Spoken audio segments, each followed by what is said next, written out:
Hi, everyone. This is CricketSong with Uner Wisdom, and you're watching The Sacred Circle. We broadcast live every Wednesday at 8 p.m. Eastern Standard Time. Today, I'm here with my usual co-host, LippyWitch. Yay! And we have special guests this week, the Deviant Witches, Michael and Melissa. Yay! Hey. Yay! So yes, they're returning guests. If you haven't watched any of our previous episodes or shows, you should check that out because they've been on the show for I don't know how many times now. 3, 4, 5, 6, I don't know. A little while. It's been a while. Yeah. Yay! And we're going to have them on again and again and again and again. So get used to them. Right? Right. Mm-hmm. So, yay. So we're gonna, what are we, Defensive Magick. We are going to be talking about Defensive Magick, Fight Like a Witch. Damn right. So any of you that are already in the chat room, if you have any questions, be sure to post your questions because we love questions and we'll get to them as soon as we can. I only ask that if your question isn't on the topic that we're discussing, we'll get to it if we have time, but I anticipate we're going to have loads of questions about Defensive Magick tonight. So try to keep it on topic if you can, just saying if you would. Word. Yeah. So I know I have a list of questions somewhere to get our conversation started because I always have questions. So how are we defining Defensive Magick? So why don't we start there? Because, things like this should be defined. So at least we all know where we're coming from when we're having the conversation. Defensive Magick. Right. Oh, okay. Go ahead, Melissa. Yeah. Okay, so I get to me, Michael and I were having this discussion the other day, actually. And to me, Defensive Magick is, you go on the defense. I think in sport, what little I know about sports terms. So, setting up fences, charms, amulets, what have you, to guard against any kind of negativity, hex, attack, whatever you want to define it as, coming your way. To me, that would be on the Defensive Magick. Yeah, I agree with a little kick, you set yourself up. Like, to me, it's like your protection or whatever, but with a punch, like you come at me, you're going to get poked. It's not like a full on, that didn't sound right. Anyways, you're going to, you invade someone's space. It's like a warning, you have something where you're protected or whatnot, and they're going to get, pushed back. And the severity of the warning depends on, what they're, everything just sounds wrong today. What they're pushing through, what they're, trying to get to. Yeah. So would you say it's almost like it's a ward or a protection or a circle with like a caveat attached to it? Yeah. Yes. Yeah. Where I think protection is just, you have your barbed wire fence up in your yard. That's your protection. But Defensive Magick is the barbed wire fence, and if you actually go over that, oh my God, there's alligators on the other side. Right.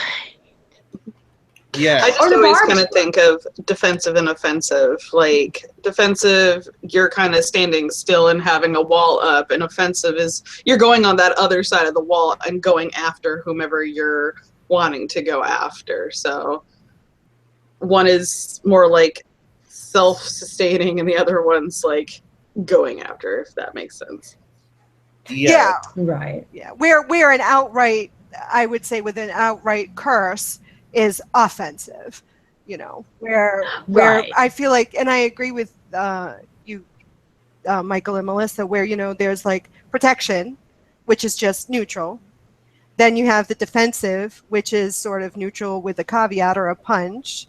And then the offensive, which is just, fuck that, I'm just going after you. Right. Yeah. And I think that's necessary. I think that's like that blend where you have your protection, you have your curse. And people need to realize there's that like middle ground where you're protected, and you also need to stand your ground and like, hey, put someone in check. And you have that blend of that, little, not harmful, yeah, challenging, and that, very raw energy. And then you have the very submissive essence, or I can't even talk, y'all. Yeah. Oh my gosh, I'm having such speech issues today. It's crazy. But you have like that, internal intuitive essence where you're going with the flow, you're protecting yourself, you're being aware of what's going on. And so you blend the two and you make sure people understand that, hey, I got myself covered and you can enter my space, but if you go too far, I'm going to shank you. Yeah. Well, it's sort of like having, I don't know. Well, I imagine that you do this, but you have certain things, whether they're your possessions in your home or whether you have certain things with you as you go from place to place. And like, for example, ladies or whoever carries a purse, gentlemen, you have your purse, you have an amulet or something in your purse that says, my purse is protected. And if you still decide to take it, be prepared for XYZ. Defensive is like locking your doors. Offensive is having a gun pointing at your window. Right, but what I'm saying is the defensive magic, where it's not just protection, it may have a beware which inhabits this house on your front door, and then as you walk through the vestibule, oh my God, there is, sets off a booby trap. Yeah. Hello, you were warned not to come through the front door, and you still broke the lock. Well, then you set off the goddamn trap. Shame on you. Right. Kind of like a good example would be like the ancient Egyptian tombs, very Indiana Jones-esque. You can go in, you can even look at the statue, but once you step the wrong way or try to take the statue, bam, big boulder comes right at you. Right. So you can only get so far without getting hurt. Usually they come with nice warnings that say, hey, don't come in here. Right. But if you choose to ignore it, then you're in trouble. Exactly. I know I have other questions. Well, while you look for that, I'm curious what everyone perceives. Like when you hear "fight like a witch," what does that mean to you? Like what images stir up, and how does that feel? And and people in the chat, like, what do you think? When you hear "fight like a witch," what does that mean to you personally? The image that pops up is Hermione throwing like lightning bolts or something. Yes. I like the image that popped up initially. But, yeah, I kind of see it as like using what you naturally have as a defense that maybe more mundane people don't.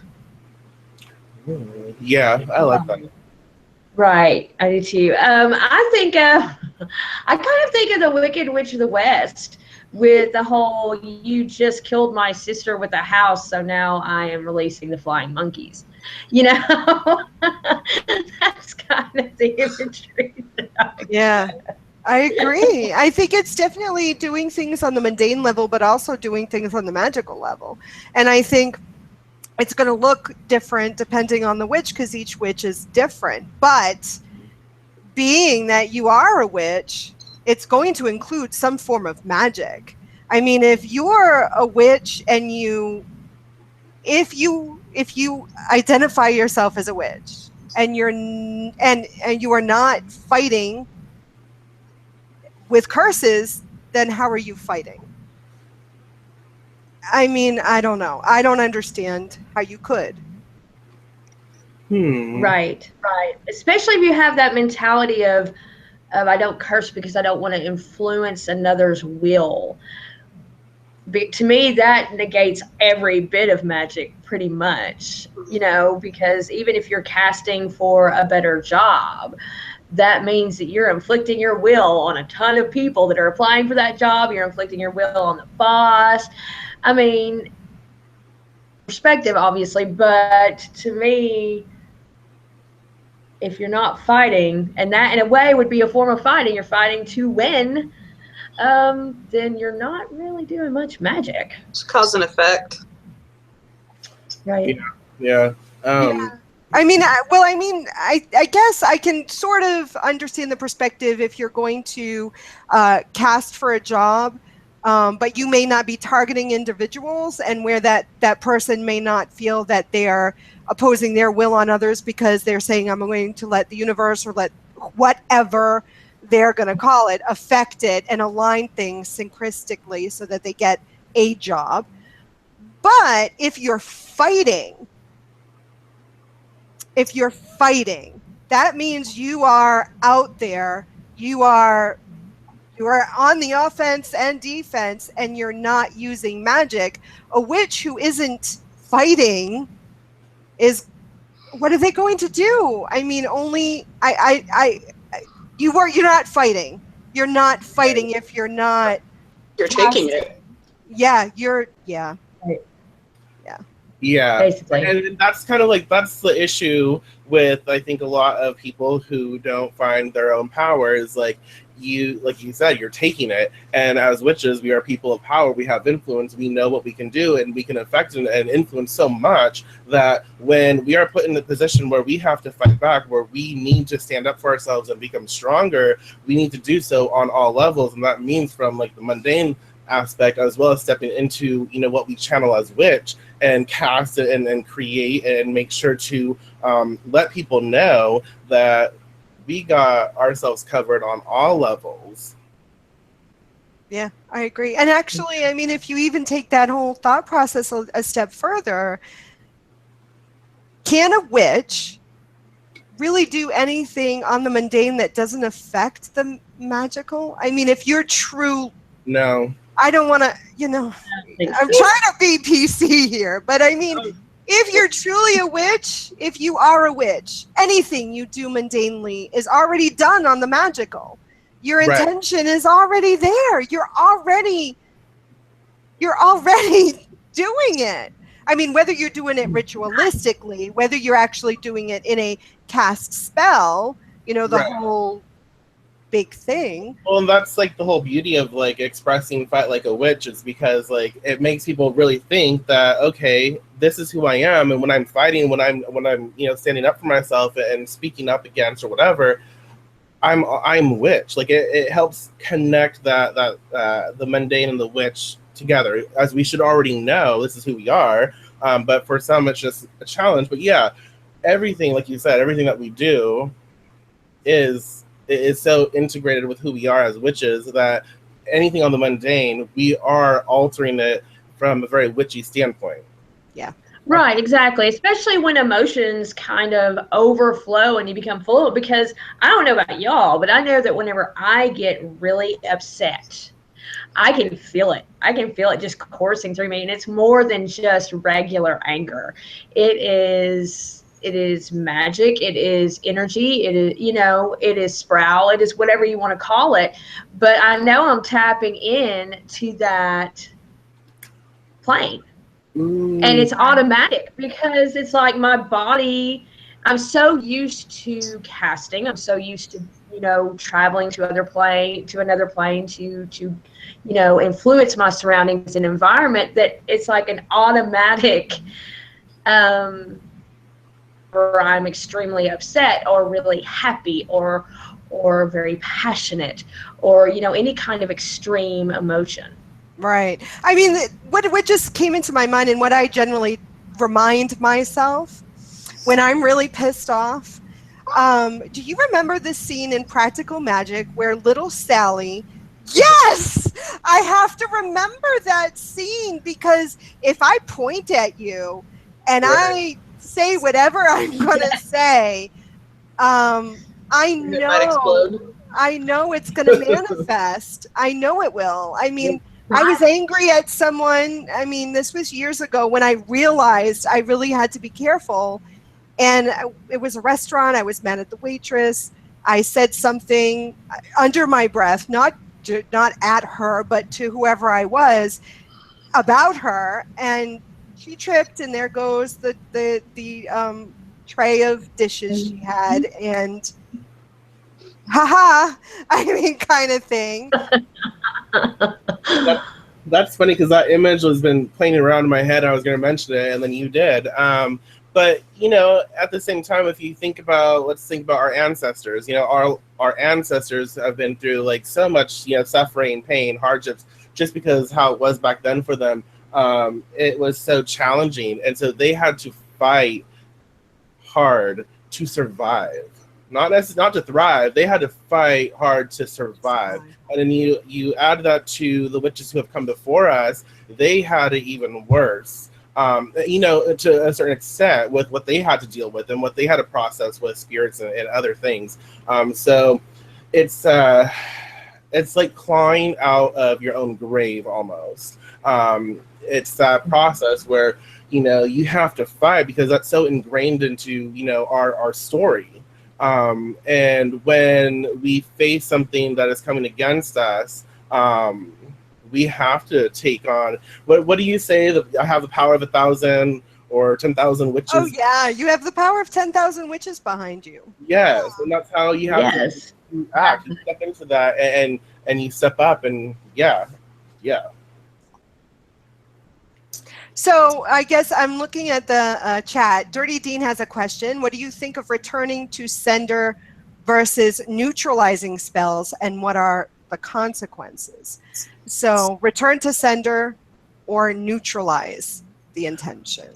Ooh, I think that it's neutralizing, honestly. It's just going back to where it came from.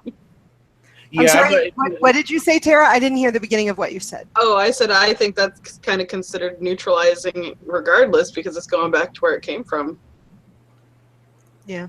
That's interesting. Yeah, but also it filters through your energy, and so if you're returning it, it kind of has a little slight change, especially when you return something. I think a little extra sass. Kind of, yeah, pretty much. I think I would say return to sender is very well for like defensive magic, just because, especially if you add your own little touch to it, amp it up a little. That would be really cool. Neutralizing, to me, I guess I'm not at that stage where I do that all the time, because to me that's like, oh, I'm okay with, you know, the shit you put me through. I'm just gonna neutralize this energy, and that's perfect for anyone who wants to do that. I've done that before, and just it depends on the situation. Yeah. But I just like to handle things the way I handle them, and if someone really does me wrong, I'm not going to neutralize that energy. I'm going to make sure that energy is either sent back to them or they're just taken care of. Light their ass on fire. Right. Yes. Right.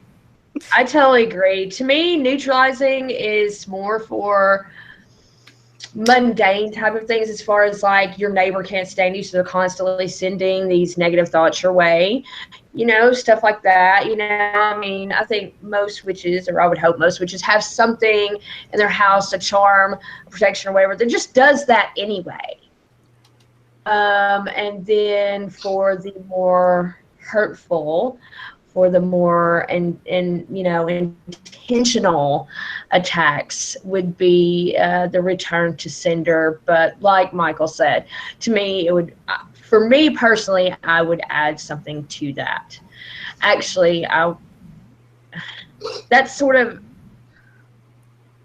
to me, that's just something that you should be doing anyway. For anything that's coming towards you from a magical source or with that much energy, you should already have something in place that returns that to the sender. You know, that to me is just your basic protection anyway. Yeah, and I think it depends, like Michael said, on the consequences, on the context, on what happened, the situation. Because I've been in situations where I have neutralized something. The person hurt me really badly, unintentionally, but it was still very hurtful. So, and I could look at where they came from, and I could understand why they did what they did. And even though, like I said, it was very hurtful, I neutralized it instead, because I didn't think it would benefit me or them to put them in any more pain than what they were already going through. They were already dealing with hell, you know, and they weren't a magical individual either. They didn't like sit down and say, I'm going to cast this spell. You know, that's not what they did. But what they did was still very hurtful. That situation, I didn't send it back. There was no benefit for any of us. What's that? Which is the tattoo. She's from Salem. What's her name? Lori Cabot. Yeah, Lori Cabot, yes. In her she said a lot in her books and some videos and such. But when someone expresses something to you, like, you know how people like, well, wait till you get old. You know, you'll feel this way. And she's always like, well, I neutralize that statement or something. You know, she puts it out there. And I think that neutralizing is really great for statements like that, because when we express something, thought patterns form, and then they create, you know, this energy. If you take that in, then you're creating that as well. So if you neutralize that, that's cool. But yeah, it, like you said, it just depends on the situation. Yeah, I mean, yeah, definitely. What else do we got in here? Capri Sun, a lot of people say that curses are bad, but if you use them for protection from negative people who have hurt you, can it be considered defensive magic? Yeah. I don't think curses are bad. I don't think they're bad either. So I guess that really depends on that person's perception. But I would say, yeah, if someone's hurt you and it's intentional, then that would be defensive. I mean, it'd be reactive, but it would also be defensive. Yeah, that's another interesting thing to consider, is like defensive magic is something you already have in place. It's something that you've already put up. Otherwise, it's reactive, because if something happens to you, then you go out and do something. Kind of borders that, but defensive is something like a ward or protection that you already have in place. As something comes at you, you're prepared, and so it fights back for you. Yes. Yeah, I don't think curses are bad either. No, they're very therapeutic. They're very healing. They're very for the one doing them. Well, yeah. It could be very therapeutic for the target as well, because if they're an asshole, you curse them and they go through that situation. It could be like a life contract, a soul contract, whatever, but it could be very therapeutic in the long run for them, maybe in the next lifetime or something, who knows. But I think it's very therapeutic for an individual who knows what they're doing. I think it can be very destructive for someone who thinks they understand what they're doing and that what they're doing is a good idea. Because I always say this in so many of my videos, you need to know yourself. You need to know your true motives. You need to understand the possible consequences. I mean, if you're just in the moment, pointing the finger, saying whatever I hope you get chicken pox, or whatever it is that you're doing, and you haven't really thought that through, like, oh my God, I just cursed the mom who babysits my kid on every Friday, and if she gets the chicken pox, maybe my kid's gonna get the chicken pox, and oh my God, now what have I done? I'm gonna miss work. I mean, if you're just doing it impulsively and haven't thought it through, especially if you're a new practicing magical person, witch or whatever, it can be destructive. But I do think for the individual who has practiced and had experience and understands and knows themselves and knows possible consequences, it definitely can be therapeutic. Yeah. Right. But sometimes destructiveness can be in a way therapeutic. Obviously not, well, honestly, any of it, because the only way you're going to find out how you're going to react casting a curse is by casting a curse. I mean, that's the only sure way. So not to say that I think every witch should go out there and just randomly start casting curses, but I think that if you truly feel like this is something I need to do, you should definitely try it. Maybe start out small. So at least you know, I felt like total shit after I did that. I better not do that again. Or I feel so much better. I'm so empowered. I'm so, ready to take on the world. I feel like I stood up for myself. Finally, I'm not a doormat, then obviously that was therapeutic for you. Right. No, I agree what you said, but I think the key word in what you said is if you think you right. If you're just I guess my main issue is someone who's just doing it reactively with no thought. Right. Right. Like, you hurt yourself, you stub your toe and you say, oh, fuck that. I mean, like that, without any thought. But I think in the example you were just giving, that tells me that this person is at a point where they have done some thinking and some education and so have some understanding. So yeah, like you said, I mean, you definitely, the only way to know is to do. But I think personally, you need to have some knowledge before you do. I don't know. That's yeah. Don't just throw something together and do it reactively. That would be interesting. I mean, it will be maybe it's not going to be destructive. It may not be destructive. And yes, destruction can definitely bring about change that maybe you need.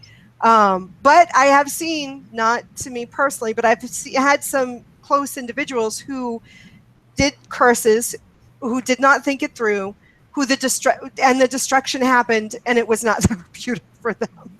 It just was not. It was a big shit show. They were, it just fucked them up. I'm terrible. That's not funny. Well, that's horrible. Being the person that it was happening, I'm like, I'm sorry, but no, I'm not sorry. I said, hey, I told you. You don't want to listen. There you go. Yeah. No. Yeah. Hey, now you're crying in your cornflakes and you're running to CricketSong. And she's just saying, I told you. What are you going to do? Oh, my. Who is it? Morning Glory. I'm concerned about protecting my children from the poisonous effects of a narcissistic father who abuses them emotionally. There has to be something for that. And I hesitate to express my thoughts, but come on. there definitely is. There's always something. Where there's a witch, there's a way. There's always something. But everything that we do, we have to also follow through on a very mundane level. And I'm usually the one saying, no. We do this witchcraft, blah, blah, blah. People are too focused on the mundane aspect. But in situations like this, it's very important to understand that, yes, you can do witchcraft, you can do spells and such to help process this energy and help protect your children, which you should. They are your kids, and you do whatever you can to protect them. But if they're in that situation constantly, the physical is there and taking root. The physical is present with them. So as much as you protect them, it can drain you and hurt you, because there's also that energy that is going to be constant and consistent with throwing that energy at them. So that's something to take into consideration. You can, and this is defensive magic, you can kind of put your own sort of covering, like a blessing over your children, and see it as a very reflective surface, but only reflective towards what you're trying to protect them from. So, like, let's say they're a narcissistic father. You program that, and you teach that energy about the father. You teach that energy to get to know his essence, to get to know his personality. And so when his energy comes at them, and he's trying to influence them, it will know to react. It will know to respond. And you can even make a poppet. You can even make like a necklace or something, like a charm that you imbue with your power, with the power of the spirit, with the power of whatever you work with, deity, and you program it to do its best to send back And really, what I would do, sorry, I'm all over the place, but I'm thinking, what I would do is program it to where if he's doing this to them, for it to be sent back to him, but for him to realize what he's doing. So he'll be faced with the realization of what he's putting out there. Not to say that that's going to help a narcissist or anything, but it makes them stop a little longer to see themselves acting that way. Yeah, and you know what kind of charm I use? They sell these tiny little mirrors, and I've done exactly what you've said, and charms the little mirror and put it on a chain, so that not only was a reflective surface for my own focus, but it worked with the energy that you had just described. I described it in a different way, but it's basically the same thing. And I agree. Right. You could also. Oh, I'm sorry. Okay. I was gonna just say I agree with Michael. Try with something as serious as this. Definitely go the mundane route, and if you're able to have the kids not be around them, it's ideal. Write down everything, the date, time, the exact words, situations, whatnot, and bring it to your lawyer. But yeah, I also agree with having like maybe charm necklaces and whatnot. That's definitely a positive. And when they come back to you, do like a cleansing. If you gotta sage them, do it. Sure, they're probably like, "What the fuck?" But it's like you gotta right juju's off of them when they're coming home. Right. Well, you could also, and I was about to say that, Tara. I was about to say documentation, everything. Take them to a counselor, even if they're just school counselor. So at least someone else besides yourself has documentation of this going on, as far as mundanely, and you can shut his mouth. Create a puppet, sew his mouth shut, tape it over, take clay, form it into the image of a tongue, drive some pins into it, nail it to a board. Right. There are so many ways. Excuse me, gosh. There are so many ways that you can stop people being and expressing that kind of energy. So for me, I don't know. That's always been my go-to is shut the asshole up. Well, oh my gosh, we're not gonna go there. But you can also like with your kids. I don't know how young they are, but if they are young or even older, you can create like an art project, like make clay and have them release all of just guide them through imagery and have them release anything that's been put on them into the clay and make a small batch and then make have something fun like bake it or like get rid of it and then have them make another batch and have that focus on what you want to bring in and add some essential oils that are safe and utilize that, something that's going to be like a banishing as well as like an inviting in of good energy. And like sage is perfect because it uplifts the spirit. There's just so many different things that you can do if they're in the home. Obviously they're with you, but if everyone's in the same household, what you can do, this is kind of slightly defensive magic, but I was taught this in psychic training, but you need to claim the household as your own. So you go through like the corners of your house and you put like a rose at each corner and you tie them together, and then you put in each room, you put a rose with your name, your face, your imagery, your essence in it, and you see them all go into that one rose, then you ground it. And you do that to every room for your house, because then it's like, I don't know why these things come into my head, but it's like, when a dog pisses on something, marks its territory, it's like you marking your territory. This is your household, and you are dominant there. So you have this control over your energy, over your household, where, the husband or whoever is still there, invited there, because obviously, whatever situation you're in, you be respectful of it, but you still have the say. That's why the defensive magic is so important, because you fight like a witch. The witch is always going to be on top. We're going to be the ones who control the situation because we are master manipulators. And so you just find that spark, find that power, and your children are what drive you because you want to protect them and you want to make sure that they have the best that they have and they can. So you use that to fuel you to dominate your situation, and you make sure that the person who's causing harm to your children feels very little, and they know that they need to stay in check. Mm-hmm. Oh my gosh, I'm sorry. You can use that in so many ways.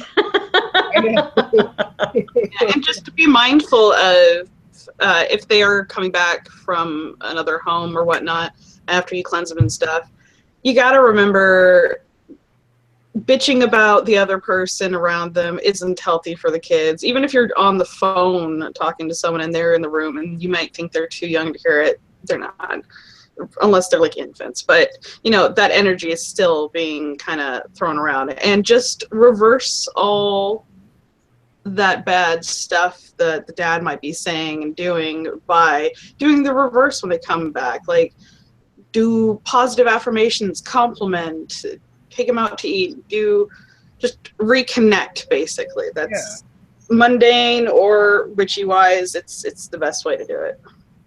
For I sure. agree. One more thing I have to say, and I'll shut up. But you can also, like their shoelaces, you can bewitch them. You can use them as defensive magic because obviously they better have shoes. But you know, hopefully they have shoelaces. If not, you just bewitch the damn shoe. But you can take the shoelaces and like maybe soak it in some like sage water or whatever, and program it like you do like their energy, like you're covering over them. And so when they're in a different area, or if they're in a situation where they come in contact with a narcissist, that energy will be transmuted into something that's a little better. You can also get black tourmaline powder and use that too, because that will help a lot with transforming that negative energy. Okay, sorry. Yeah, the one thing I was going to say is if the father does not live in the home, from my own personal experience, the ex isn't a narcissist, but he was very emotionally abusive to my children. And like Tara said, not bad-mouthing him in front of the children makes a world of difference as your children get older. Yeah. Because they come to see for themselves the behavior of the abusive parent, and because you're not bad talking the abusive parent, you really have more respect from your children. So it may be difficult now, but I'm telling you, you know, my kids were 2 and 7, and now they're 14 and 19.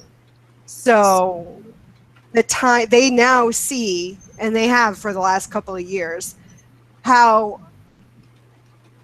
unpositive their biological father is for themselves, and it really makes a big difference. It empowers them as individuals that they can make the choice, and I didn't sway them. So right. Yeah. Next question is, do deities count when it comes to defensive magic? Oh, fuck yeah. Sure. Yeah. I mean, that's your deity. So they're usually invested. You know, they are invested in you. You have a relationship. You communicate. So, yeah, for sure. Deities count. They can help. They can contribute energy, can give guidance, go stalk a bitch that's messed with you, depending on the deity you work with. So yeah, definitely. Yeah. I think that, you know, deities, spirit of place, your spirits, ancestors are perfect examples of defensive magic, just because when you have such an intense, and you should have a very intense and very personal relationship with energy like that, they have your back. And so if something comes at you, they're usually like the first to let you know, hey, look at this shit. You know, I know I have some very interesting friends, spirit allies, that will be like, hey, I got this, but just to let you know, this is what's going on. So, and that's a good example of defensive magic. You know, something's coming at you, but your spirits, your deities, the whatever energy that you're building a relationship with, they're like, throw down the hoops, let's go. I got this. Don't hold me back. Exactly. Yeah, I agree. Deities count. Deities always count. I think you guys said that already. Yes, they always count for sure. As long as you're mindful and respectful and you have that relationship and you don't use them, because using people and spirits and anything like that is not very nice. And they will smite you. I agree. I mean, it's just like I feel that our relationships with other humans are reflections of the relationships we have with non-physical entities, regardless of what they are. So, I mean, if you're an individual that is constantly using your human friends, there are people that you may use that you don't consider friends. But I mean, friends, people you have intimate relationships with that not necessarily are all sexual, but the intimacy is beyond sexual. That is a reflection of your relationships with those spiritual entities. So. Deity isn't a bank. It doesn't have an endless amount of cash in it or whatever you're wanting from it. You got to put something back into that. Yes, you do. Stop it. Yeah, I was just gonna. Yeah. Anyway. You're bad today. Kali Alston said, I think curses and spells have everything to do with changing your psyche, which then changes your outlook or extension. So, I mean, I think this brings up a point where, okay, so if we're saying, and if I think we kind of all have agreed that curses are not bad, but do you think that a witch who curses, does that change their psyche, or how I would say it is their vibrational signature, their energy, their energetic vibrational self? Well, yeah. I mean, yes, but I don't think it like in a negative way. Like all of our choices, everything that we do, everything that we cast, everything that we're involved in is energy, as we know. And so, as we participate in that, we vibrate in resonance with all of that. And so, we become more of our authentic selves when we trust the process and we trust what we're supposed to be doing. And so, I agree, we do change. But that change is necessary because we're discovering ourselves and we're aligning with that energy to become more present. And I don't know where I was going with that, but yeah, we do change. Well, once you experience something, you cannot unexperience it. Every experience you have changes you in some way, form, or fashion. So, yeah, I mean, to me, that's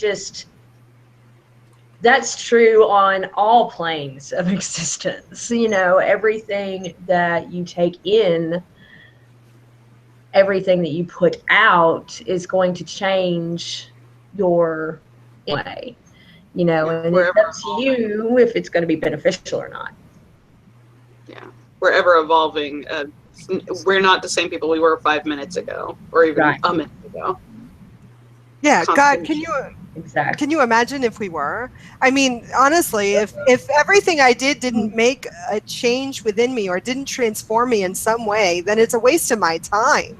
I mean, seriously. Yeah. And I think maybe what was trying to be expressed is it going to make you like this negative or bad person? But no, I don't think so. It really depends on the person, how they process that information. Like how we've been expressing, like we don't believe that curses are innately horrible or bad or evil. And so when we process it, we learn from it, and we don't become like Dark Willow. We don't take it to that place. We don't take it to that energy. Damn it! I want to be Dark Willow. Sometimes. But it's sure. so personal, and It's beautiful. Oh my gosh, you guys. You know how I get this image in my head as we were discussing this. I mean, if we want to say, well, at least for me, I mean, there's destruction and there's creation. I mean, the polarities. And it's almost like there's this needle.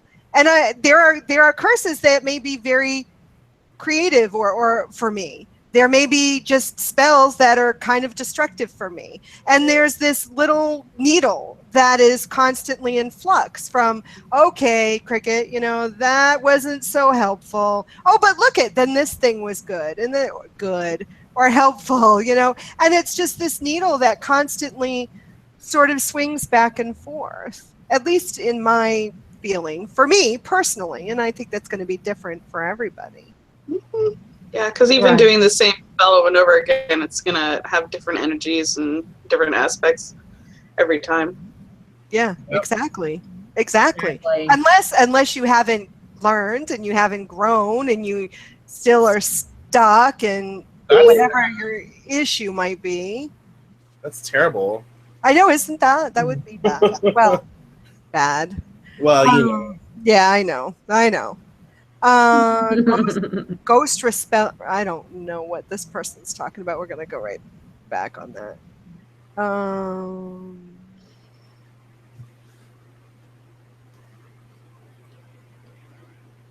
Wow, there's a lot of talking. I don't see. There is a lot of talking. Well, there's this. Okay, sorry.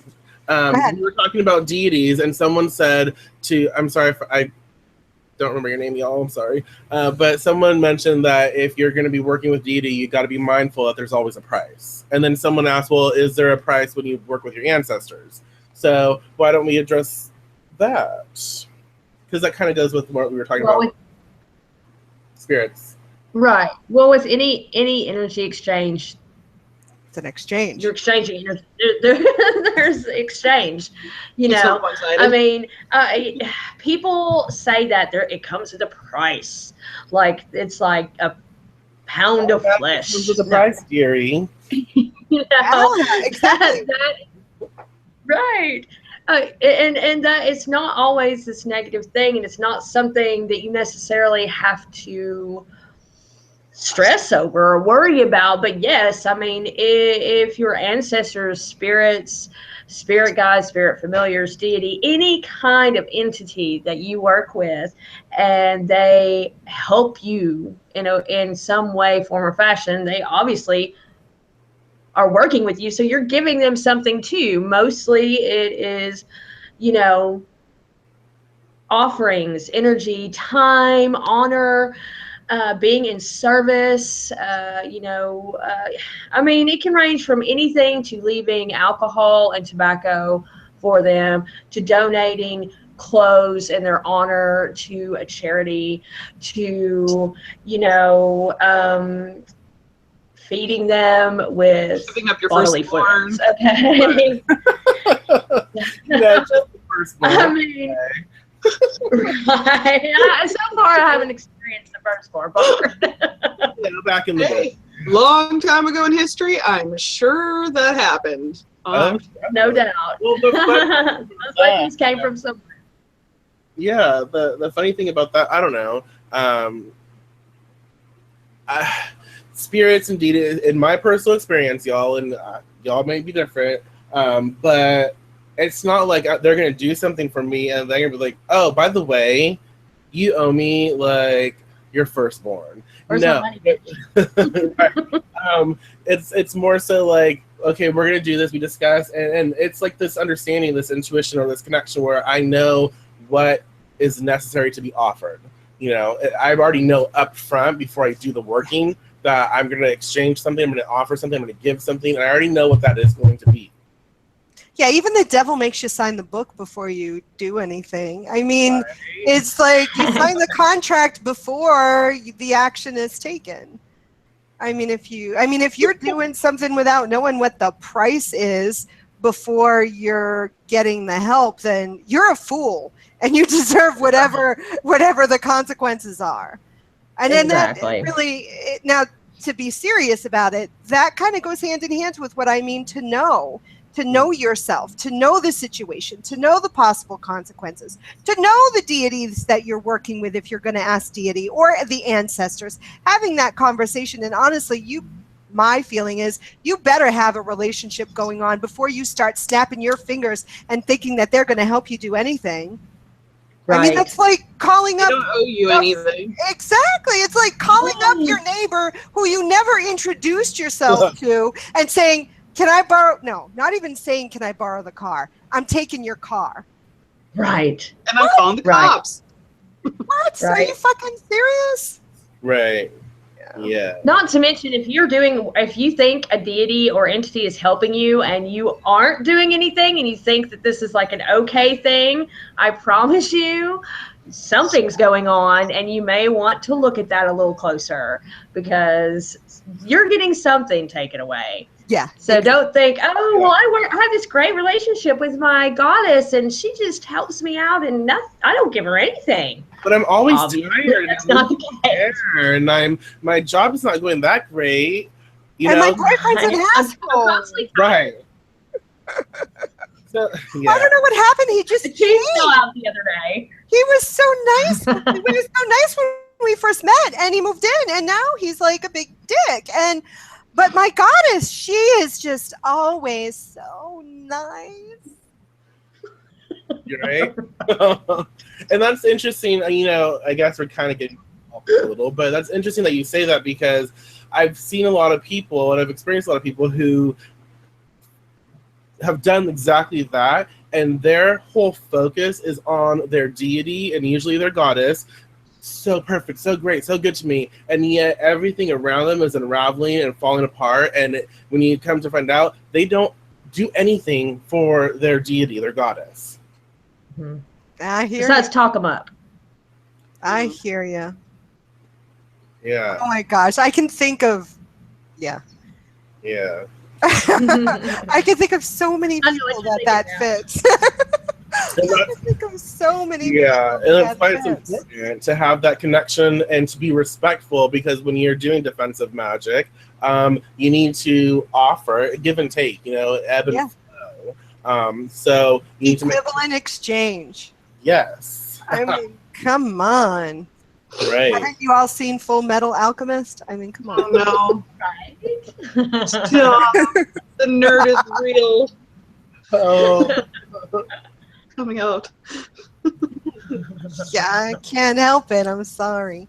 No, I'm not. I'm not sorry. Yeah, don't apologize. I'm not. We're not sorry. I'm not sorry. Never. I'm bad. Hey, bad is a subjective term. I am not bad. I'm good. I'm great. I'm awesome. Amazing. We are amazing. We're fucking witches, damn it. Damn. I don't think anybody else had any questions. Well, yeah. Did you see any? Did you? No. I was just gonna ramble. I don't know. Go ahead, ramble. I was just gonna see if I had. I think we checked everything that I had on here. Yeah. Yeah, I did. I just had a mention of the similarity and contagion and how it can work within curses and stuff. But I think we kind of touched on that. Yeah. And so you know, for everyone who's participating, especially if you have like a YouTube channel, I would love to know what, again, like I asked earlier, what your response to this video would be. What Fight Like a Witch and Defensive Magic means to you, and how that plays out in your, you know, daily experience or your experience as a witch.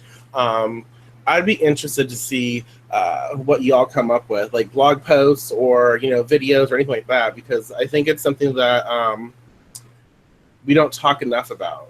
It's either one or the other. There's extremes. There's no preparing, you know. There's not the gap, the bridging of the two. And yeah, anyways. You're either all love and light or you're practicing dark magic, and neither shall meet. Right. Well, I'm sorry. I'm love and light. That's all I'm about. I'm Glinda.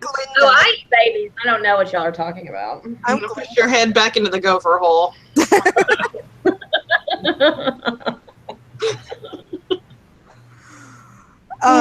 Everybody's a gradation of both things. It just depends on what part of the spectrum you're on. And all Wiccans are not just love and light. No. No. Mhm. No. That's like my little pet peeve. Yeah. Michelle says, yeah. Next week, we're almost out of time. We have like 2 minutes. So I want to make sure I tell everybody that next week we're having Lai Logan on the show, Hellbound Heathen, and we're going to be talking about occult conspiracies. Dun, dun, dun. Oh. So, yes, and that's next Wednesday at 8 p.m. I also want to thank our official sponsor of the Sacred Circle, Karen Gorlinger, for sponsoring the show. Thank you very much, Karen. And if you want to, her name. I know, I'm practicing now. She's going to be so excited because she's unable to watch them live, but she watches them later.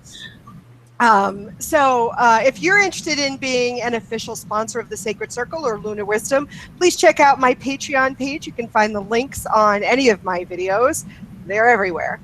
Check it out. You have a lot of benefits that you get, a lot of exclusive videos, and a wonderful Facebook group, depending on your pledge. There are rewards. Equivalent exchange. You support me, I support you. Yay! Exactly. And I want to thank Melissa and Michael for coming on. We got to schedule you again. Oh, thank you. It's been fun. Because our conversations are always fun. They're always witchy. Quick. Yeah.